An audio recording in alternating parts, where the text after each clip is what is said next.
Well, meanwhile, the presidency has reacted to the controversy over the 570 billion naira announced by President Bola Ahmed Tinubu during the nationwide broadcast on August 4th, which he said had been released to 36 states to expand livelihood support to their citizens. Some governors, including Oyo State Governor Seyi Makinde, had contradicted the president, saying that the money was not directly from the federal government, but a World Bank loan. While the senior special assistant to the president on media and publicity, Temitope Ajayi, in response, said that the status of the fund should not be the focus, but rather how the money can assist in the country's development. While the Oyo State Governor had described the president's statement on the issue as yet another case of misrepresentation of facts. Makinde said the funds were part of the World Bank-assisted NG Cares project, a program for results intervention, whereby states had to use their money in advance to implement the program, and that the states were only being reimbursed for the funds that they have already invested. I mean, I think really the conversation out there was whether or not it was a loan or a grant.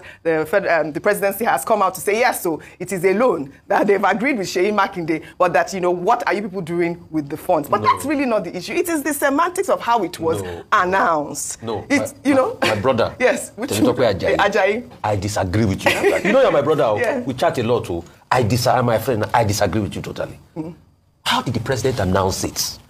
Didn't he announce it that we've disbursed millions to the state? He said that we have released 570 billion naira to 36 states for the livelihood. Did he call it loan? No, he didn't say loan or grant either. So if he didn't call it and he said they released, and now somebody is saying it's BCO, that it's not that government released, because he announced it, part of the things he had done that day. So, like Seyi Makinde said, it's a misrepresentation of the fact, and the government should not misrepresent facts to the people. Yes. These are part of the things we say.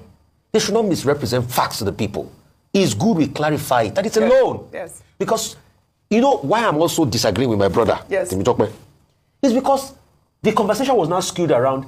Maybe the government has done a lot for the state. They even released 570 billion like it was the government dashing them the money. No. Exactly.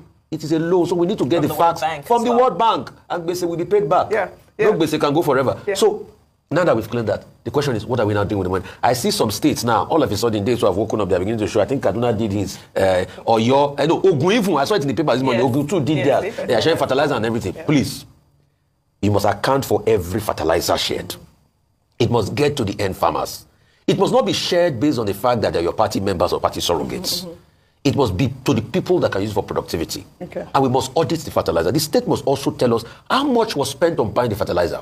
We must ask them, is that the best possible price in the market? Who collected the contracts? What happened?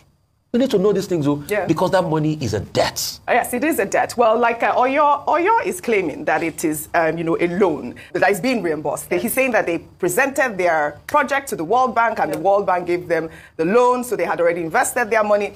Also, we heard from, I believe it was Nasarawa State Governor, who had said that, this particular loan predates the president. I mean, it is not like it is now. So for me, it was just the semantics, even how it was announced. You know that we had that newspaper, we read that newspaper article, I believe, a couple of weeks ago, where, they had even announced it. But they now, carved it under the renewed hope agenda. For me, that was what it was. It was the semantics of it. But Oyo has detailed how they spent the money. They've talked about, they used it for agriculture.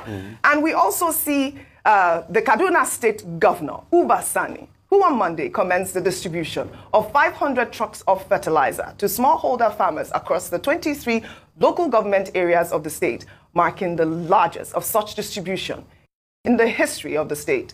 The governor, during the event, said that the 240,000 bags of fertilizer will be distributed free to 120,000 farmers in a bid to enhance food security in the state. I am extremely delighted to be here to flag off the distribution of 500 trucks of fertilizer, about 15,000 metric tons, to farmers across Kaduna State.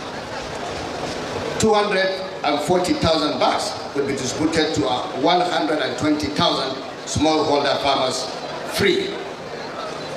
Today marks a significant milestone in our journey toward the revitalization of the agricultural sector and ensuring food security in Kaduna State. All right, now we are seeing a state governor who is performing. I mean, he has said that he's distributing this fertilizer to 120,000 farmers for free. This is the type of palliative that we need, the one that would yield results, not the rice that we'll eat and then we'll go to the bathroom and then it's over. This is the type of initiative that the federal government should emulate, should photocopy, really, in terms of trying to elevate poverty in the land. I think it is a great initiative. Pyramid. Yes, that's a fertilizer. We had a rice pyramid, do you recall? Yeah. But, you know, I'd like your thought on this before we head over to the United States. Very quickly, I think he's really leveraging one of the key strengths of Kaduna State in agriculture. Yeah. He said it, number one, in production of ginger in Nigeria, number one in maize production, and also second in soybeans. And he was able to also highlight his interventions in food security, not just in the state, but contributions to Nigeria. And this is the kind of leadership that we want to see,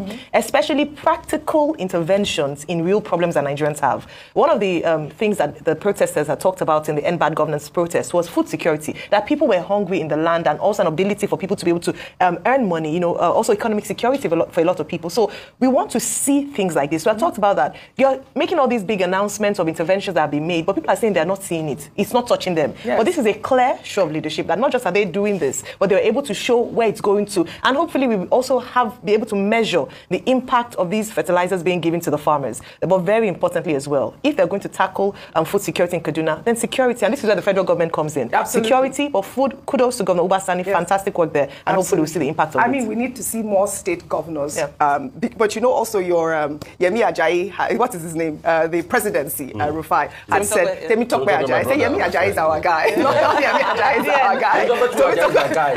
Had said that now the states are getting more money, which is also very debatable. He's saying that the states are getting more money, but we need to see what the state governors are doing for their citizens. And Ubasani has shown example, and I think that other state governors should more devalued money. Emulate. That's another thing. Yes, that's what I said. It's quite debatable. Yeah, more devalued money. It's quite debatable. Because 150 naira last year is no longer 150 naira a day. 150 naira last year is like 500 naira this year. Yes, yes. But I mean, we need to also turn our attention to the states now, and so kudos